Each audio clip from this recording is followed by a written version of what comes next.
दर्शाती है कि मनुष्य किसे कहते हैं, मानव क्या है और क्या करना चाहिए। वो कहते हैं जब जब होए धर्म की हानि, जब हमारे शरीर में धर्म घटे, बढ़े असुर अधम अभिमानी, कि हमारे अंदर छल कपट झूठ प्रपंच, शरीर से ऐसे ऐसे कर्म करने लगते हैं कि असुरी व्यक्ति बढ़ने लगते हैं। बिना वजह के झूठ बोलेंगे, वाणी का दुरुपयोग करेंगे, छल कपट करेंगे, विश्वासघात करेंगे, वह विचार करेंगे, मतलब जो हो सके वो हम करने लगते हैं। लेकिन कब करने लगते हैं? जब जब धर्म घटे, काया में जैसे जैसे धर्म घटे तब तब होए धर्म की हानि, बढ़े असुर अधम अभिमानी, करे ही कुमित न जाहे वर्णी, कि ऐसे ऐसे कर्म उसे वो हिंसक पथ कराने लगते हैं उसके अंदर कि जिसका वर्णन करना असंभव है, उसका वर्णन भी नहीं किया जा सकता। फिर क्या करता है वो? तब तब प्रभु उधरे शरीरा, जिसे हम अवतार कहते हैं, वो शरीर धारण करके इन छोटी छोटी चेतनाओं का विनाश करते हैं। देखो बहुत बड़ी बात है, शायद तुम्हारी समझ में आए, आ जाए तो अच्छा है, ना आए तो वो तो कोई कर्म का ज्यादा बोझ होगा। मानव को ये जो तन मिला, ये ईश्वर की प्राप्ति के लिए मिला। हमारी रामायण सबसे पहले यही समझाती है, बड़े भाग मानव तन पावा, कि अगर मनुष्य का तन मिला तो भाग्यवान व्यक्ति को मिला। 84 जो जून है, इसमें सबसे श्रेष्ठ शरीर को महत्व दिया। 5 महाभूत तो सब में है, लेकिन इसमें बुद्धि प्रधान है मानव, और शरीर उसको कर्म प्रधान दिया है कि बड़े भाग मानव तन पावा, सुर दुर्लभ सब ग्रंथन गावा, साधन धाम मोक्ष कर द्वाई, जाइए परलोक समारा। ये एक साधन है। किस चीज का साधन है? ये मोक्ष के द्वार को प्राप्त करने का। जैसे हम यहाँ से कश्मीर जाएं तो ज्यादा ठंडे वस्त्र चाहिए, और गर्म क्षेत्र में जाएं तो कम वस्त्र चाहिए। हम मृत्यु लोक पे आए तो हमें शरीर रूपी वस्त्र मिला पंच महाभूतों का। अगर यह भूमंडल पे हम हैं मृत्यु लोक में, तो इस पे आने का जरिया मन को, बुद्धि को, आत्मा को अगर कोई वस्त्र है तो ये पंच महाभूत हमें मिले। और ये हमने पंच महाभूतों से क्या किया? जिसके लिए ये वस्त्र मिले वो तो नहीं हमने क्या किया, हम क्या करने लगे? इन वस्त्रों के लिए हम सामग्री जुटाने लगे। जैसे हमने ये वस्त्र पहन रखे हैं, इसी के लिए हम सावन या कोई हिंगर, ऐसी चीज सारे जीवन खरीदते रहे, उसे रखते रहे अपने घर में, और ऐसे ही कबाड़े से भरते हैं पूरे मकान को, तो जरूरी हम बेवकूफ ही है। तो ये जो शरीर मिला, हमने इसकी व्यवस्था में पूरा जीवन गंवाया कि आज मकान बनाऊं, गाड़ी लाऊं, समाज को दिखाऊं, जो वो है ही नहीं, केवल वस्त्र है। ये धर्म का बोध बताता है कि जो पंच महाभूतों का वस्त्र है, उसके लिए पूरी मानव जाति दौड़ती है सारे जीवन। दौड़ना किधर था? धर्म के लिए। धर्म क्या है? उन पृथ्वी के उन दिव्य अंशों से जिनसे वो ठहरी हुई है, जिससे सत्य ठहरा हुआ है, जिस सत्य से रूप से वो धरा ठहरी हुई है। सत्य धरती, सत्य आकाश, सत्य सत्य भया प्रकाश, सत्य श्रेष्ठ सकल के पास है वही शब्द, सबके घट घटा है। वो शब्द पे, शब्द सत्य को कहा है। जैसे ये शरीर किस पर ठहरा हुआ है? विधाता ने साधारण सी श्वास की डोरी पर पंच महाभूतों को लटकाया है। विचारणीय है कि हमारे श्वास की साधारण सी डोरी पे, इस पे पंच महाभूतों को, पूरे शरीर को, और उसने कृपा कितनी की, हमें इसका दर्शन रोज कराता है। हम जब सो जाते हैं, हमारे लिए कुटुंब, परिवार, सगे संबंधी सब मर जाते हैं। किसी को कोई याद रहता है? स्वयं का भी याद रहता है हम सो रहे हैं या जग रहे हैं, हमने पुण्य किए या पाप किए, हमारे कितने बेटा है, कितना परिवार है, क्या कमाया है, साधारण सी नींद में। और नींद से परे मृत्यु है, और मृत्यु से परे जीवन है। देखो ईश्वर की करामत कि जब शरीर साधारण सी रूप में सो जाता है, जब भी हमारे लिए सारा संसार मर जाता है। और जैसे आंख खुलते हैं सब पैदा हो जाता है, फिर भागने लगते हैं। ईश्वर ये हमें छोटी छोटी घटनाओं से हमें बोध कराता है कि हमें क्या करना चाहिए, किस लिए हम इस धरा पे हैं, क्या करना चाहिए। तो उसके लिए क्या बताया कि संत शरण सबसे बड़े। संत को सुंदरदास जी ने तो इतना बड़ा कहा है, जो तात मिले कुल मात मिले सुध भ्रात मिले युक्ति सुखदाई, राज मिले गजराज मिले सब साज मिले वनवंचित फल पाई, लोक मिले सुरलोक मिले विधिलोक मिले वैकुंठ हो जाई, सुंदर मिले सभी सुख लेकिन संत समागम दुर्लभ है। माँ बाप मिले, अच्छी पत्नी मिले, तात मिले, भाई मिले, बढ़िया पूरा कुटुंब अच्छा मिले, फिर कहते हैं राज मिले गजराज मिले सब साज मिले वनवंचित फल पाई, तू राजा बन जाए, गजराज हाथी घोड़े मिल जाए, सब साज संगीत मिल जाए, मन चाहा फल मिल जाए। पर कहते हैं अगर ये भी कम है तो लोक मिले सुरलोक मिले विधिलोक मिले वैकुंठ हो जाए, तो ये लोक मिले तुझे देवताओं का लोक देवलोक में मिले, वैकुंठ का धाम में मिले, लेकिन और मिले सभी सुख। सुंदरदास जी कहते तुझे और भी सारे सुख मिल जाए लेकिन संत समागम दुर्लभ है। किसको सत्य कहा, किसको संगत कहा, ये बड़ा सूक्ष्म विषय है। जब तुम्हारी चेतना परमात्मा के तरंगों से एक हो जाती है, वो सत्य से एक हो जाती है, वो योग बन जाता है, उसे सत्संग कहा।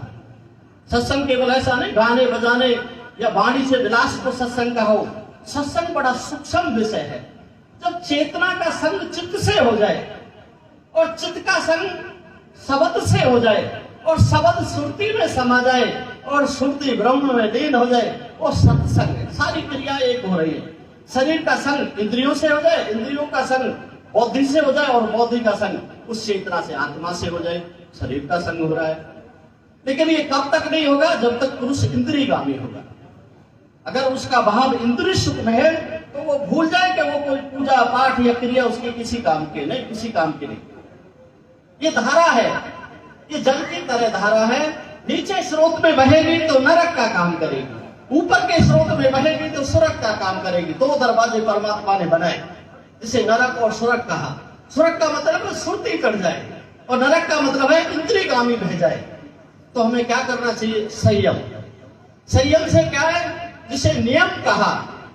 नियम से किसको बांध सकते हो, यम को, जो काल है उसको बांधा जा सकता है। इसी से क्या नियम और कर्म, तो ये किसके पास में जाके हमारी समझ में आएंगे, किसी संत की शरण में, किसी अच्छे महापुरुष की शरण में, किसी दिव्य पुरुष की शरण में, उनकी समझ में आएंगे। उनसे क्या, हम अपने शास्त्रों का सहारा लें और उसकी वाणी की साधना का सहारा लें और अपनी जीवन शैली का सहारा लें, तो हमें एक उपलब्ध होता है अपने जीवन का वो फल, जिसे सत्संग कहा। सत्संग साधारण नहीं, तो भाई ने गाया था बहुत अच्छा, सत्संग में सुनता चाल अपनी नवज दिखा दिए। किस नवज की बात है, कौन सी नवज दिखा दी? नवज वो जो मरा जन्म का जो रोग है, बार बार पैदा होना, बार बार दूसरे शरीर में जाना, फिर कीड़े मकोड़ों में तड़पना, फिर जाना। ये शरीर मनुष्य का ऐसा है कि हम इस पर चिंतन कर सकते हैं, और चिंतन करने वाले व्यक्ति का ये नाम है मनुष्य। जो मनन करता है, चिंतन करता है, वो ही मनुष्य है। और जो शरीर में रहता है उसको मनु महाराज ने, हम तो आजकल मनु स्मृति को जलाने लगे, बेबुद्धि का काम करने लगे, क्योंकि हमारे अंदर पात्रता नहीं बची, हम उसे जाति भेद में बांटने लगे। मनु महाराज ने शूद्र उसको कहा है जो शरीर में रहता है, जो शरीर के लिए खाता है, शरीर के लिए भागता दौड़ता है, शरीर के लिए क्रिया करता है, उसको शूद्र कहा। दूसरा शब्द आया 4 वर्णों में, वैश्य। वैश्य का मतलब है जिसने अपने विषयों पर विजय पाई। काम, क्रोध, लोभ, मद, अहंकार जो उसके पतन का कारण है, उन विषयों पर विजय पाने व्यक्ति को वैश्य का, हम उसे लौकिक भाषा में बनिया कहते हैं। बनिया का मतलब था बनिए, हमने तो जाति बना दी। जो बनने लगा, मनुष्य बनने लगा, उसको बनिया कहा कि ये बनने को तैयार है, इसका पूर्ण रूप बनने को तैयार है, तो बनिया शब्द दिया, क्योंकि इसने अपने विषयों पर विजय पाई। जो इसके काम, क्रोध जो इसका पतन का कारण थे, उस पर इसने विजय पाई, तो मनुष्य बनने लगा, बनिए। तीसरा शब्द आया क्षत्रिय, और क्षत्रिय शब्द हमने जातियों से जोड़ लिया कि ये क्षत्रिय है। क्षत्रिय का मतलब है जो किसी को क्षति ना पहुंचाए, किसी को वाणी से, किसी को हाथ से, किसी को भी क्षति ना पहुंचाए, और स्वयं हर एक तरह से धर्म से रक्षा करे। किसकी रक्षा करे? स्वयं की करे, जो औरों की करे, उसे आत्म पुरुष कहा। क्या आत्म पुरुष को सबको पता है, सभी के अंदर एक चेतना है, वो किसी को घात नहीं पहुंचाएगा, वो राजा बनने के योग्य है, हमने उसे राजा की उपाधि दी, उसे क्षत्रिय कहा। चौथा शब्द था ब्राह्मण। ब्राह्मण शब्द हमने जाति से, बामन जाति से बांट दिया, ब्राह्मण जाति तो राजा बलि के खानदान से थी, महाराज बलि हुए। अब बलि को वो तो राक्षस प्रजाति होगी एक तरह से देखा जाए तो, उससे कोई लेना। ब्राह्मण जाति का मतलब था जिसे पूरे ब्रह्मांड के विज्ञान का पता था, उसे कहते ब्रह्म ज्ञानी, जिसे सूक्ष्मता का पता था, जिसे हर एक्टिविटी का पता था अपने अंदर और इस ब्रह्मांड में घटने वाली क्रियाओं का पता था, हम उसको ब्राह्मण कहते थे। ब्राह्मण धर्म दंड का उस राजा के ऊपर अधिपति स्वामी धर्मपुर कहा जाता था। हमारी पद्धति इतनी दिव्य थी, इस संसार को अगर सनातन धर्म मार्गदर्शी नहीं होता तो ये पशु श्रेणी में ही जीता आया। ये तो दुर्भाग्य है, हमारे बच्चे हमने विमुख कर दिया अपनी संस्कृति को जाने बिना। जब लोगों पे बोलना नहीं आता था तो हमारे यहाँ ऐसी ऐसी यूनिवर्सिटी थी कि जहां 2.5 लाख बच्चे पढ़ा करते थे एक एक यूनिवर्सिटी में। और वेद तक तो पहले आर्य ऋषियों ने वेदों का निर्माण कर दिया था, आर्य ऋषियों ने वेदों का निर्माण कर दिया था जब लोग कबीलों में जिया करते थे। और आज उनके अंश की क्या दुर्गति हो रही है, वो अपने धर्म से वंचित है, उन्हें कुछ नहीं पता। वो ये सोचते हैं दुनिया में ऐसा, पूरे भारत में क्या और देश विदेशों में भी जो हमारी जनरेशन है सनातन की वो रहती है, वो ये सोचती है बच्चा अगर साधु संतों के पास रहेगा, उनके पास शिक्षित होगा। कई राज्यों में तो ऐसा है कहीं ये बाबा जी ना बन जाए, ये रोग हो गया, मानसिक रोग। और साधु संतों पर कलंक लगाया गया कि भाई ये ठीक नहीं होते, आश्रमों में उल्टे सीधे कर्म होते। भाई तुम गृहस्थी लोग, एक ऐसे पाखंडी जो फिल्म बनाता हो, उल्टे सीधे कर्म करता हो, और हम उसको संत माने। यार थोड़ा तो विचार करो, संत का थोड़ा तो गुण ध्यान करो।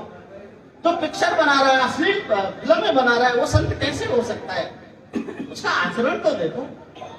और वो भी तुम्हारे संसार में से गया हुआ कामी व्यक्ति, उसने पथारी फेरी, जिसे राम रहीम कहते हैं।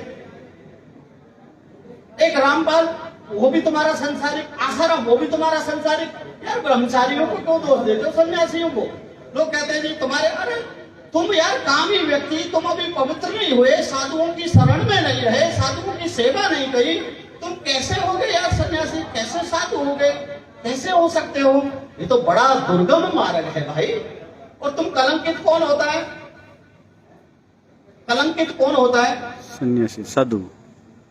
हम संत समाज को करते, लेकिन संत समाज में से आज तक हमारे 12 मत हैं संत समाज के, जिसे 12 साढ़े 12 संप्रदाय कहते हैं, उनमें से कोई ऐसा नहीं हुआ जिसने इस भेद को लालच लगाया हो। चाहे वो किसी मत का हो, चाहे वो रामानंदी हो, चाहे वो नाथ में हो, चाहे वो पुरी हो, चाहे वो गिरी हो, चाहे वो सन्यासी हो, या वो वैरागी हो, या वो त्यागी हो। अभी तक ऐसा कोई भी नहीं हुआ कि जहां उसने मातृ शक्ति को अपनी मां रूप में नहीं धारण किया हो। और कोई होगा भी तो कोई गलत संस्कार का कोई वैसे ही बन गया होगा बाबा जी, किसी प्रभाव में आके, किसी के घर वाली मर गई आजकल तो चलो मूड़ दो, ये बन गया तो उसको मूड़ दो, इसे तो ऐसा मानो जैसे फैक्ट्री खोल रही हो। एक साधु पे पूरी जिम्मेवारी होती है सनातन संस्कृति की, पूरा जिम्मेवारी होती है उस पे अपने धर्म की। अगर वो वहां कहीं दिखता है किसी पद से, कहीं लालचन लगाता है, तो उसके दोष कभी माफ योग्य नहीं होते। ये धर्म साधारण नहीं, हमारे तपस्वियों की देन है। हम साधारण वंश के अनुयायी नहीं है, हम बड़े ये तो योगी पुरुषों की गति है, ये आचार्यों की गति है, ये बड़े त्यागियों की गति है। इसमें बैठे बैठे एक एक विभूति बड़ी महान है। और ये हमारा सनातन धर्म साधारण नहीं है, असाधारण धर्म है। असाधारण का मतलब है हर एक किसी की समझ में नहीं आने वाला, उसके पात्र होने की जरूरत होती है। और जब तक उसमें पात्रता नहीं आती वो धर्म को नहीं समझ सकता। इसीलिए हम आज ऐसा समय आ गया है कि हम अपने सनातन को नहीं समझ सकते। कितना समझते हैं हम सनातन को? पूजा पाठ तक। पूजा की कभी उस भगवान की, कभी उस भगवान की, कभी उस भगवान की, और यहाँ तक हम रखते। वो हमारे वैज्ञानिक कारण है।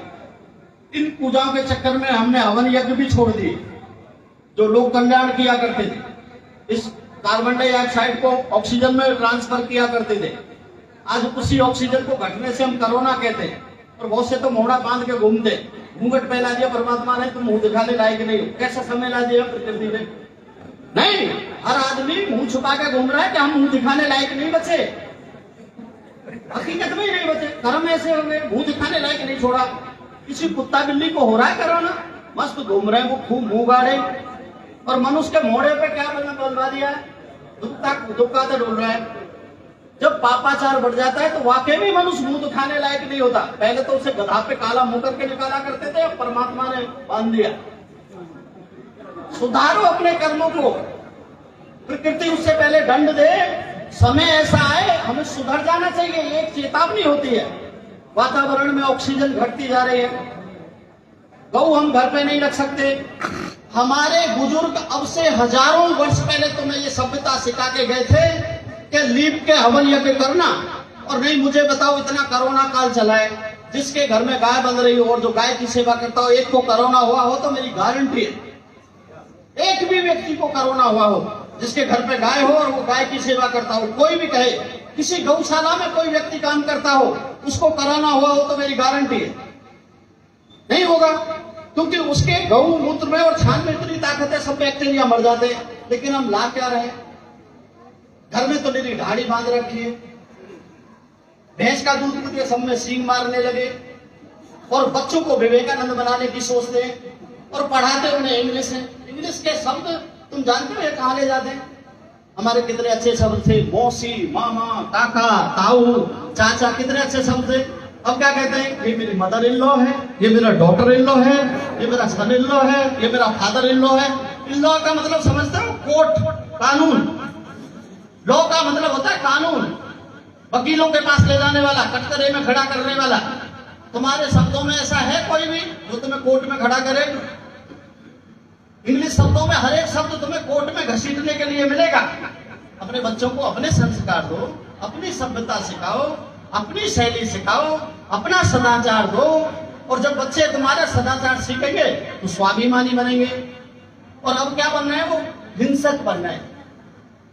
एक घर में दो भाई हैं, दोनों के अलग अलग मकान बन रहे हैं और घर इतना बड़ा है, उसमें पड़ोस के 10 आदमी आके और रह सकते। इतनी कोठियां बना दी हैं, कचरा पौधा लग लग के बहनों की हालत खराब कर दी है, केवल दिखाने की वजह से। इससे मनुष्यता नहीं दर्शाती, इससे कोई नाम नहीं होता। नाम जब होता है परस्पर सब कुटुंब एक होता है। छल कपट मन से राग देश निकल जाता है। जब करना नहीं होता, दिव्यता जब घटती है। हमारे संत श्रोमणी तुलसीदास जी समझाते हैं, पर धन पत्थर जानिए, पर त्रिया मात्र समान, इतने में हरि नाम ले तो व्यर्थ जान जहान। ये दिव्यता की वस्तु सत्संग है। सत्संग केवल करके तुम्हारे पाप नहीं धुलेंगे, जीवन शैली में उतरने से और जीवन को धारण करने से। उसी को धर्म कहा, धारण करे सो धर्म है, वरना कोरी बात। सूरज उगे प्रभात है, नहीं तो काली रात। धारण करने का नाम धर्म है। और हमारी संस्कृति इतनी दिव्य है कि दुनिया के महापुरुष, जिन्हें महापुरुष कहते हैं, तुम्हें शायद आश्चर्य होगा, एक आजकल बहुत चल रहा है, यहूदियों क्रिश्चियनों में ईसा का प्रचार कर रहे हैं। अरे यार सोचो, जो आदमी 4 खिल्ली मार के तीसरे दिन मर जाए, हम उसे भगवान मानने लगे। हमारे भीष्म पिता 56 दिन बाणों की सैया पर सोए और मृत्यु कोने में खड़ी रही, हम फिर भी उन्हें महापुरुष कहते, भगवान नहीं कहते। 56 दिन तक, 56 डे, 56 दिन भीष्म पितामह, पूरे शरीर पे कहीं ऐसा भाग नहीं था जहां 2 आंगुल में बाण नहीं लगे हुए थे। 2 आंगुल जगह भी ऐसी नहीं थी। 56 दिन अपनी मर्जी से रहे। और जिसको ईसा कहते हैं, 4 खींटी मारा, तीसरे दिन विदा हो गया धरती से, हम उसको भगवान मानने लगे। हम अपने महापुरुषों को नहीं मानते, हम उनकी गहराई को नहीं जानते, हम उनकी शीलता को अपने बच्चों को नहीं पढ़ाते। हम कैसा कैसा आचरण करके किस किस को पढ़ा रहे हैं, हम किधर जा रहे हैं? अपने पूर्वजों को छोड़ के हम किसको मना रहे हैं? किस पीर को पकड़ पकड़ के ला रहे हैं? कहां से ला रहे हैं? किस किस को इकट्ठा कर रहे हैं? हमारे महापुरुषों ने, हमारे पूर्वजों ने हमें इतना दिया है, उसका एक अंश मात्र धारण करके हम जिएंगे तो धर्म अंश अंश में जगने लगेगा, वाइब्रेशन जगने लगेगी, उतरने लगेगा, वो अमृत बरसने लगेगा, मन आनंदित फलाभोर हो जाएगा। इन दूषित मार्गों पे तो कभी जाएगा ही नहीं, सवाल ही नहीं होता। उसके अंदर वो आने से पहले दूषित विचार जल के नष्ट हो जाएगा, वो ज्ञान दीप उसके अंदर चलेगा। उसी को हमने भर्गो ज्योति कहा। और जब वो ज्योति जगेगी, बुद्धि रूपी जोगी, या देवी सर्वभूतेषु बुद्धि रूपेण संस्था, नमस्तस्यै नमस्तस्यै नमस्तस्यै नमो नमः। जब मेरे घर में वो ज्योति जलती है, उसी को हमने भक्ति कहा। भक्ति किसी और को नहीं कहा। भक्ति का मतलब है मेरे भाव के तेल से वो भक्ति की ज्योति वो लौ मेरे हृदय में प्रकट हुई। भवम भवानी सैतम नमामि। हृदय के अंदर जो भवानी शक्ति है, हृदय बिंदे, उसका बीज कहाँ है? हृदय में। हृदय बिंदे भवम भवानी सैतम नमामि मंदाय मालाय कलकाय कालाय च नमः शिवाय च नमः शिवाय। उस शिव की शक्ति प्रकट हुई, जिसे हमने काल रूपी भक्ति ज्योति कहा, जो काल का संहार करने वाली है, विनाश करने वाली है, वो प्रकट हुई।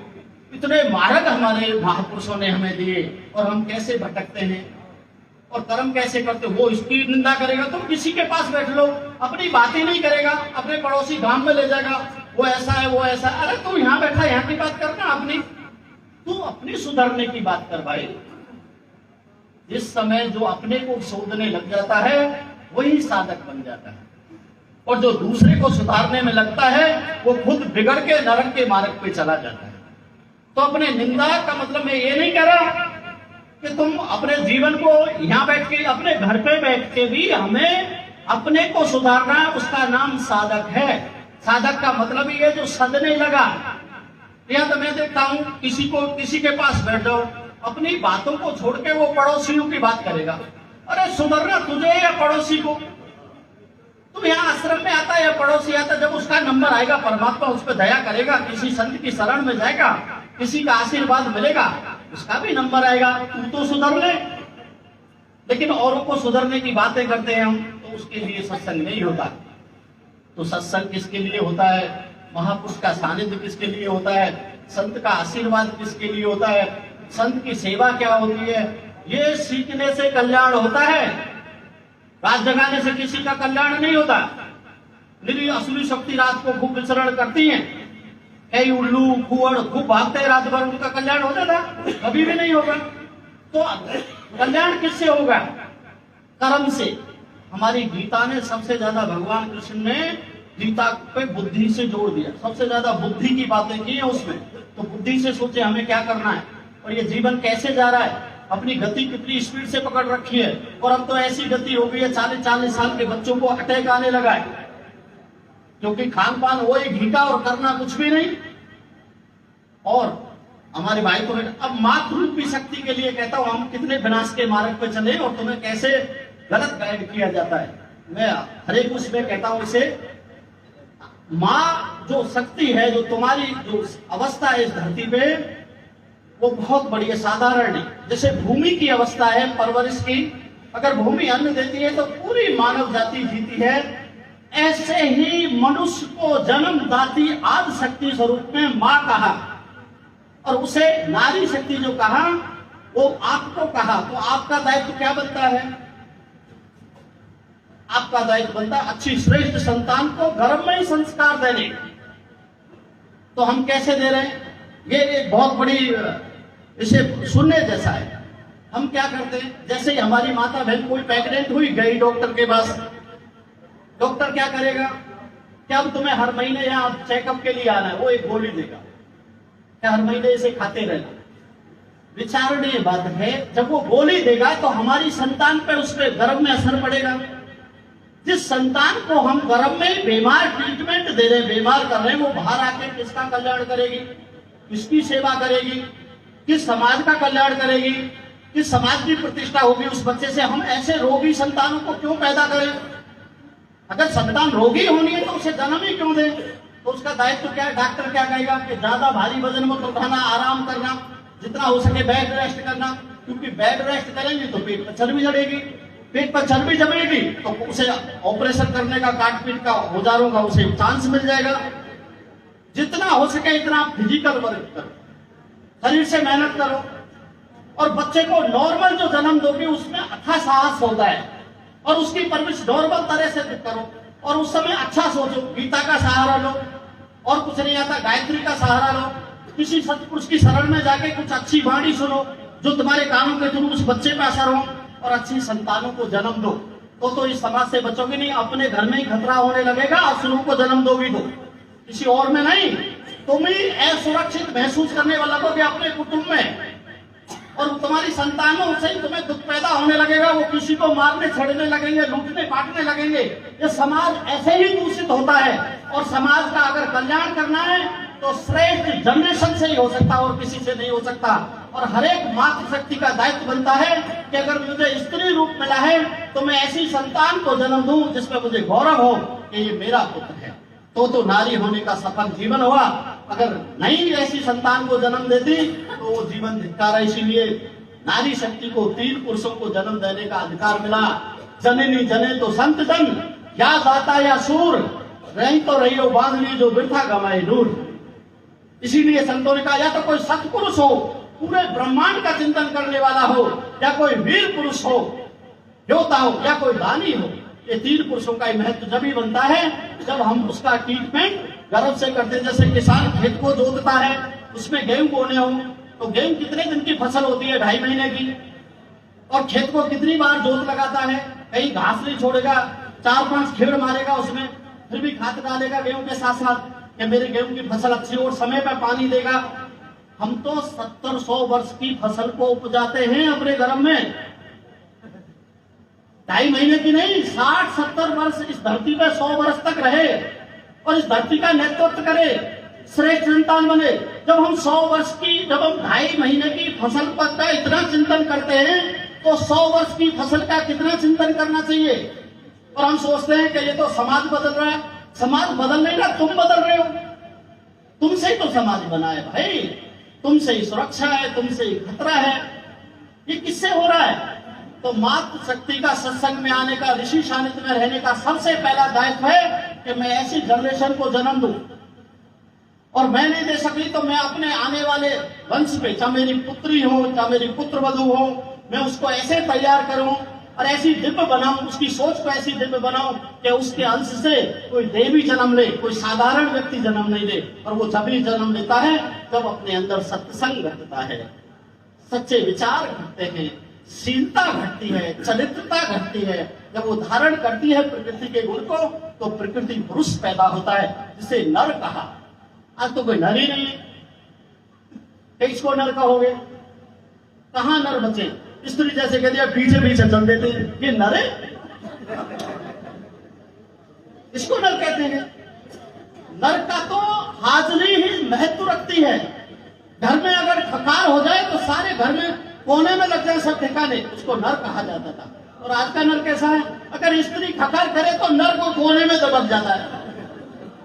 ये हमारे समाज का, मुझे इससे पीड़ा होती है। मैं तुम्हें बताऊं, हमारे समाज का पतन यही है कि अच्छी जनरेशन नहीं है। कौन इसका उद्धार करेगा? समय से पहले कलयुग तो आएगा, समय से पहले आ रहा है।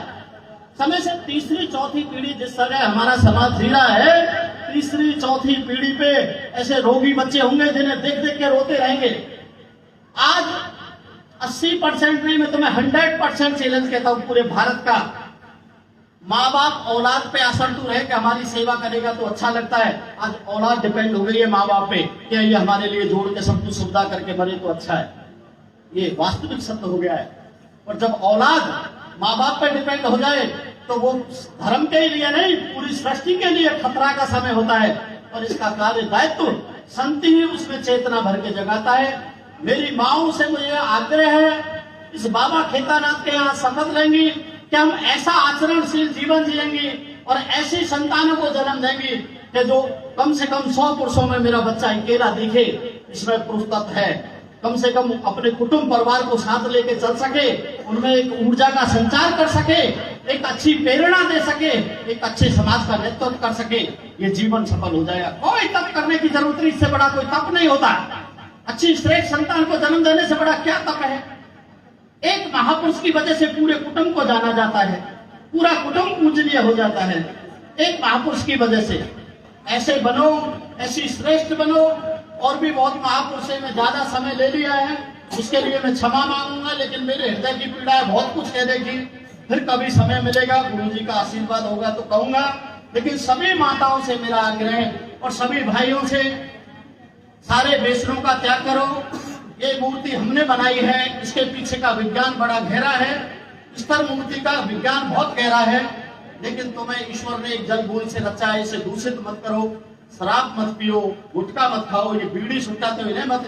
यार कम से कम इस मूर्ति को पवित्र रखो तो अपने आप सत्संग हो जाएगा। और ये जो बीड़ी और सिगरेट जो हम उड़ाते हैं ना, एक जिसे हम असुरी जाति कहते हैं, खूब मांस खाते हैं वो, लेकिन जब मस्जिद में जाएंगे तो कुल्ला करके जाएंगे।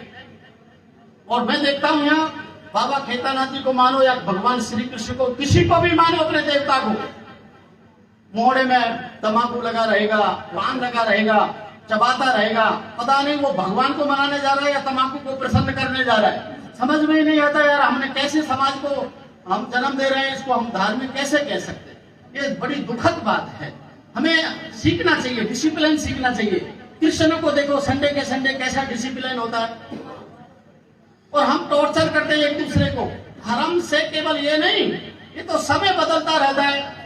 तुम जब धर्म की शरण में जाते हो तो पूरा परिवार तुम्हारा धर्म की शरण में आके अपने आप ऐसे सूक्ष्म कृपा होती है परमात्मा की, जैसे सूर्य के सामने बैठ के उसकी ऊष्मा हमारे शरीर में उतरने लगती है, ऐसी कृपा होने लगती है, हमारे विचार शुद्ध होने लगते हैं। तो जीवन को भी शुद्ध बनाओ, जीवन को भी श्रेष्ठ बनाओ। जब हम साधारण सी चीज नहीं त्याग सकते तो हमें उसके ऐसे 5 महाभूतों के परमात्मा रूपी शरीर में रहने का कोई अधिकार नहीं, उसे दूषित करने का कोई अधिकार नहीं है। शुद्धता सबसे पहला, शुद्ध रहना, शुद्ध आचरण करना, शुद्ध शीलता में रहना, शुद्ध समझ प्रदान करना, जब भी तो कर्म बनेगा।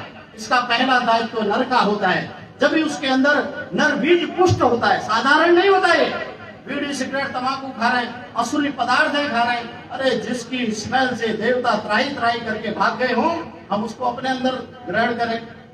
और एक और दूसरी बात हमारे इस समाज की जो यहाँ देखी जाती है, कितना भी बुद्धिमती आदमी हो, शराब पी रखी हो और पता चले चल कोई उसका साथी जा रहा हो, चलो मंदिर चल रहे हैं, तो बोले नहीं मैंने शराब पी रखी है, मंदिर नहीं जाऊंगा।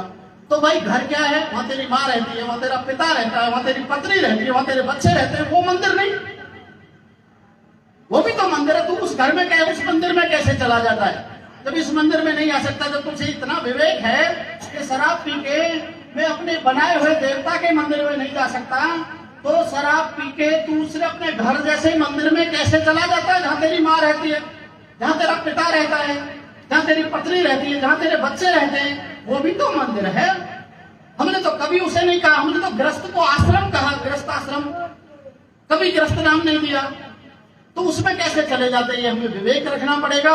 और अपने धर्म का दायित्व तो हर व्यक्ति का, हर नारी का, हर पुरुष का कर्तव्य होता है।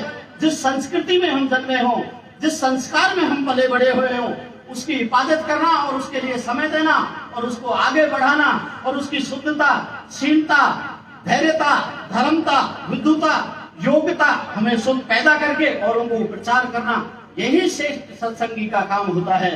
और इस समाज में प्रचार करना, यही भेद करना नहीं होता कि मैं किसी दास बाबा जी की शिशु या नाथ बाबा जी की शिशु या राम जी के मंदिर में जाऊं या कृष्ण जी के, नहीं, ये सब हमारे महापुरुष है, हम इनकी औलाद हैं, हमें इनका अंश है।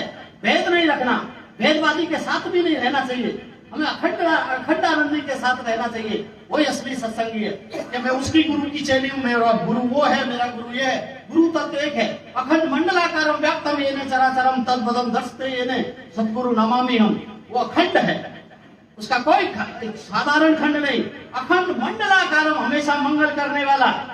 व्याप्तम येने चराचरम, चर और अचर में उसी वही व्यापक है। श्री सतगुरु नमामि हम, वो सत्य है, वो हमारा गुरु है।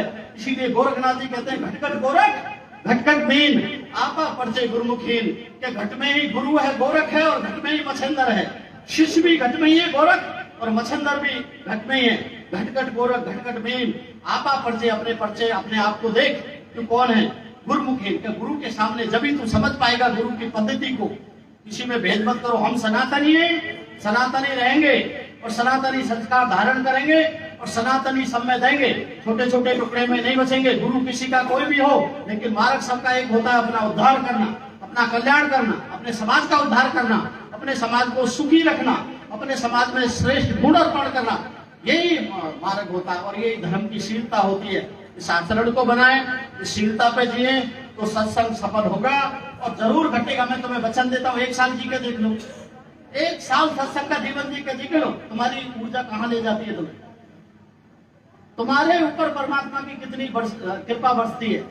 लेकिन घटिया जीवन हम 100 साल जी जाते हैं, अच्छा जीवन 1 साल जी के देख लो, फिर तुम्हें कुछ करना नहीं पड़ेगा, उसकी दिव्य ऊर्जा अपने आप खींच लेगी।